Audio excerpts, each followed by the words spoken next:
Hi, my name is Isaiah Young, and this is my Unit 3 culminating project for Mr. Feinstein, Period 1. The first assessment question asks how did political changes and mass policies beginning during the age of Jackson. The first example of this was the spoils system, which allowed for the Democrats to put people in office that supported their ideas and kick people out who didn't. This is important because it was the first time that political parties were important if you had a job or not. Also introduced in this era was the Whig party system.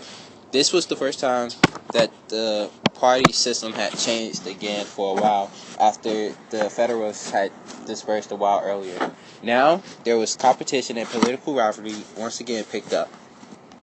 This is the first time that we also see campaigning used on a major scale, as William Henry Harris used his expression Tippecanoe and Tyler too to help win his presidency in 1840. A final thing to note is the dramatic increase in the voting show-out during this time. Only 25% of eligible voters went to the polls in 1824, but by 1840 the number had shot up to 78%. People were taking an interest in politics and voting, and as a result, things were changing in the government of America. The next question asks, what impact did the new technologies have on agriculture, manufacturing, and transportation during the early antebellum era?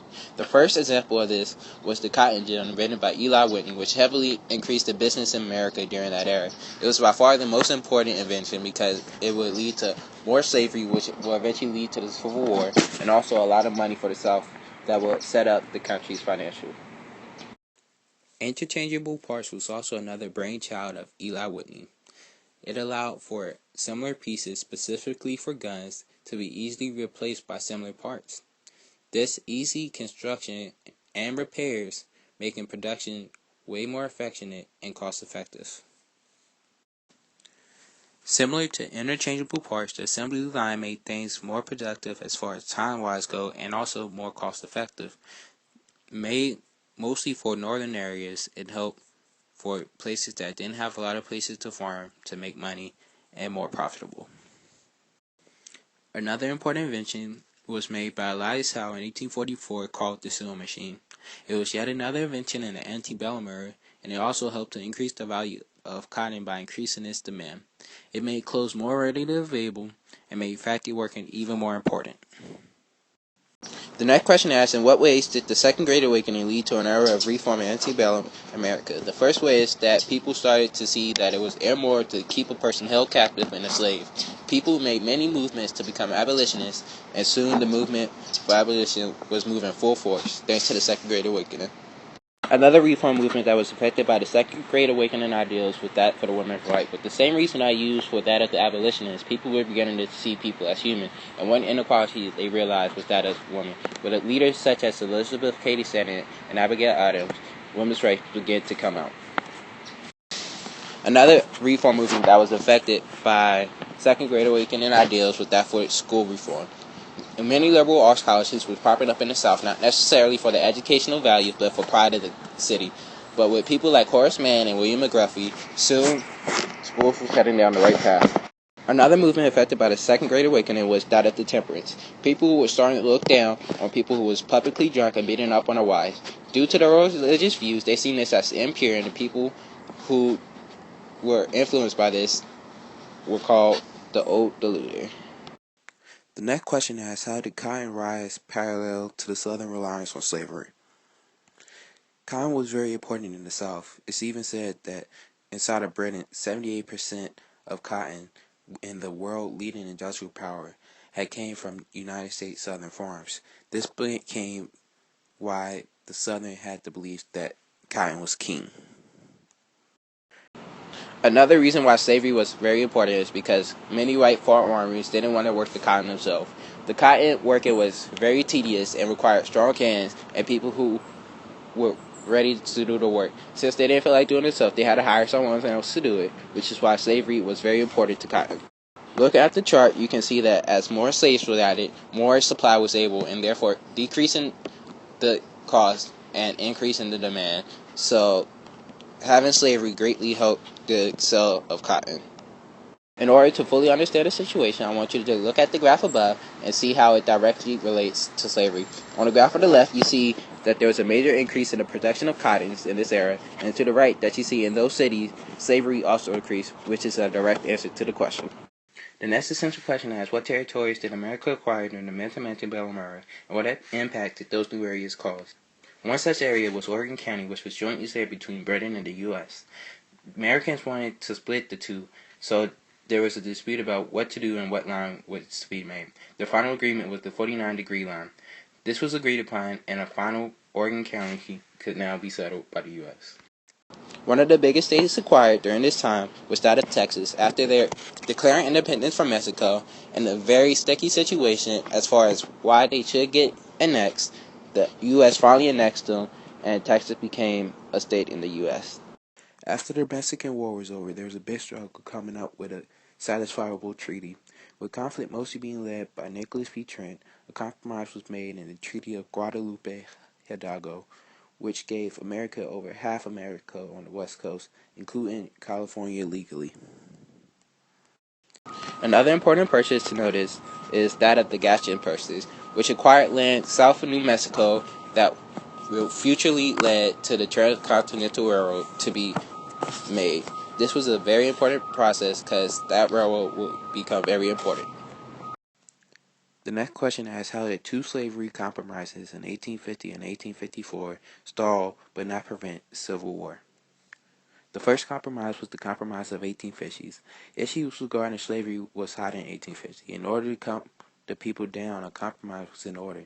The result was the Compromise of 1850, which gave each side big wins but even bigger losses.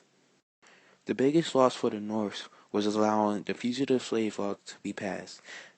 Northern abolitionists hated this as it forced and completely demoralized their views. So there was a large argument, and many northern states just refused to even follow the law. And obviously that led to many problems. The next act passed was the Kansas-Nebraska Act in 1854, which completely went back on the words of the Missouri Compromise and allowed popular sovereignty in the states in that area. It cooled Southerners down, but sent many abolitionists burning up. Another reason for hatred was the rise of a new Republican Party who believes strongly in anti-slavery, and after the Kansas-Nebraska Act, the current political party had begun to be doubted, and with the support of Abe Lincoln, they was gaining power, and the South was becoming more mad. The next essential question is, at what point did the Civil War between the North and the South and over slavery become inevitable? I think the first example of this was in Bleeding, Kansas, where people mad over the outcome and the throwout of the Missouri Compromise promises beginning to kill each other. The next example would have to be when Charles Sumner had got beat down in a public courthouse, so that showed that even slavery had become a major problem in Congress. Dred Scott is another case, and it was a complete dishonorment of what abolitionists believe. It said that black slaves weren't even citizens, and it was against all other efforts. Obviously, this had problems. The next question asks, how did the Union war goals disband during the war? The initial goal was just to stop resistance and end the war as quickly as possible. They just wanted the South to come to their senses, stop fighting, and end the Confederacy. They soon saw that war would be inevitable, and they changed their focus. They had to shift it to making sure the border states stayed in the Union. Abe Lincoln had all but forced them to do this by declaring martial law and suspending habeas corpus, which made him able to hold Confederate supporters without trial. He also sent soldiers into Maryland to ensure their stay after a brief problem with secessionists. There was a point in war where Abe Lincoln saw the potential drillers using. Many people felt they was fighting for something meaningless and lacked motivation. Abe Lincoln knew that they needed to change something and fast. The solution came in form of paper and pen, and something that is known in the Emancipation Proclamation. It was a brilliant move on his part because it was enough to motivate abolitionists into a rally cry to win, but at the same time ensure the support of the border states because they weren't inside of the penalty of suspending their slavery. This wasn't just a war of dispute anymore. It was a war of freedom. The final searching question asks, what impact did the Union victory have on African Americans, and how were formerly rebelling states treated after the Confederacy's defeat? The first obvious effect was that many blacks were now free. Over time, with the 14th Amendment, all blacks would be free, and though that they had many hardships, it was a step in the right direction. One such hardship that was faced was that of the Black Codes. These were codes made by the Southern government, who were still in power even after readmissions, who still had hatred towards blacks. These codes made it legal for unfair treatment and unfair wages towards the black people. As far as Reconstruction was concerned and feelings towards the South, it was split into two factions, that of the Washingtons and that of the Radical Republicans. The Washingtons were intent on reform and forgiveness. With plans such as the 10% plan, their warrant was to just move forward. The other side of the story were people who wanted to punish the South. With people such as Wade Davis and their bill, they wanted to completely destroy the morals of them. This was the other side of the story, and the two factions had set. This is the end of my presentation, and I hope you enjoyed it. Thank you.